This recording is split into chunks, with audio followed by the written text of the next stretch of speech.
Welcome to I Just Have Something to Say.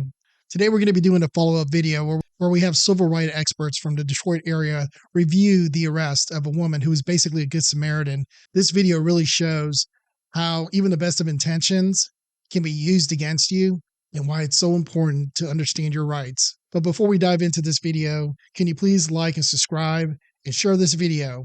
Let's dive into this. A Detroit mother says trying to do the right thing got her interrogated, arrested, and charged with 2 felonies that ruined her life. But did Detroit police officers cross the line during an intense interrogation that was caught on camera?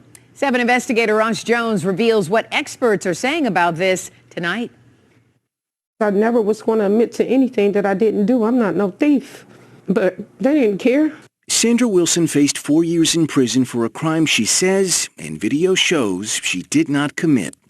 She was charged with 2 felonies after police accused her of helping to steal a credit card left behind inside this gas station. Her crime? Taking it from the counter and handing it to a woman who, she says, told her it was hers. Turns out police say the card belonged to a different customer in the store. Sandra says she was trying to be a good Samaritan, but Detroit police said she was part of an elaborate scheme and arrested her. One of the things that I find most frustrating about this video is the laziness in the policing of the Detroit Police Department. They claim there was an elaborate scheme. Well, then prove it. It's real simple. You say that it's an elaborate scheme, then you need to have something that's called evidence. The fact that they're both standing on planet Earth, the fact that they're standing on the same continent, in the same state, in the same city. I hate to call the race card, is it because they're black?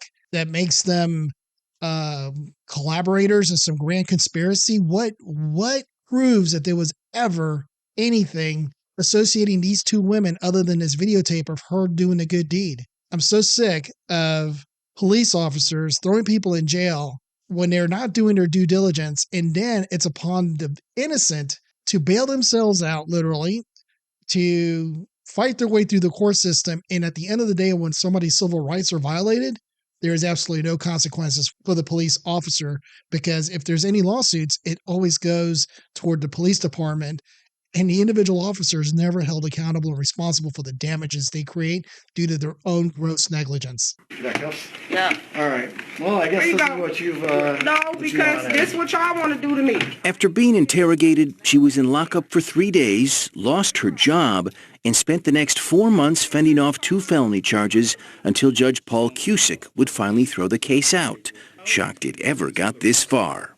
Absurd and ridiculous and wrong. And this was not a thorough investigation. But aside from a shoddy investigation, did the officers who interrogated Sandra violate her constitutional rights? Tonight, there's evidence that they did. I do have to advise you that you are the focus of the investigation at this time. This is video from Sandra's interrogation after she voluntarily showed up at the 7th Precinct hoping to clear her name. Minutes after she sits down, Sandra is told she's a suspect. She says she wants a lawyer. So I'm going to read you your rights, okay? Mm-hmm. Now, I'm a reasonable person. Can I call my mom and have them get me a lawyer real quick? Because this is... That's fine. You want an attorney? I need an attorney. Right at this point, it should have been clear there shouldn't have been any more discussion. We showed the interrogation to 2 different experts. Wolf Mueller is an attorney who specializes in wrongful imprisonment cases, and Carl Marlinga, a former judge and prosecutor. The magic words are, if you say lawyer or attorney, every experienced police detective knows that after that, questioning has to cease. And that attorney's absolutely right. As soon as you ask for an attorney, all questioning should stop. But these damn cops, they watch so many TV shows where people ask for an attorney and they just keep badgering the suspect, and it never goes bad on TV. Well, guess what? In the real world, you get sued for that. Cases get thrown out for that. On the flip side, the victim of this crime, which I believe is the woman who got arrested for no damn good reason, should have invoked her 5th and not said a word. This would have saved her a lot of heartache if she just said, I want my attorney, I am pleading a 5th, and I am not speaking until an attorney is present. But Sandra's interrogation didn't stop. It continued for 30 more minutes. Miss Wilson, Would you like to provide me with a voluntary statement today? I don't know what y'all want me to tell y'all. I just Okay. walked in the gas station and y'all took a picture of me and ruined my life. Do you Hold want on, you gotta an- relax. do I you- don't know what y'all want me to I'm Sergeant say. Pionessa. It kept going until Sandra said something that officers believed was evidence of her guilt. Who do you give that card to, Miss Wood? I gave the card to the man behind the counter. We know that's Okay. a lie. We Who know. did I give it to? I said, here's the card. Is this your card? I don't know. I don't know them. It's clear from the interrogation video that Ms. Wilson didn't even recall exactly what happened. And this is the reason why I say never talk to the police without an attorney being present in these type of situations, because you may misremember something. They may be misleading you to think that it's a different day, it's a different time, it's a different circumstances. You make a statement, it will be used against you. And this is exactly what happened to this woman. I'm going to be placing a link in the description box below to a video that's called Don't Talk to the Police. It's an excellent video. If you're a parent, we all have that talk with our children about how to interact with the police. In my opinion, this should be a required video that they should watch. And the name of the book that he wrote is You Have the Right to Remain Innocent. It is definitely worth reading. I got a copy of this book for every one of my children. Many people have gone to jail for murder because of misstatements and misunderstandings of time, places, and events because of the stress of talking to the police. And these people are experts at getting what they want out of you. The link to the book and to the video will be in the description box below. Brandon McNeil is Sandra's attorney who defended her at trial, where the detective who interrogated her would testify. The defendant stated to me that she took the card off the counter and gave the card to the clerk. McNeil says DPD violated his client's constitutional rights. Judge Paul Cusick never had to rule on whether they did because he threw the case out on its merits. He didn't think there were any. I don't think the victim was well served in this case, and I certainly don't believe this was fair to Ms. Wilson.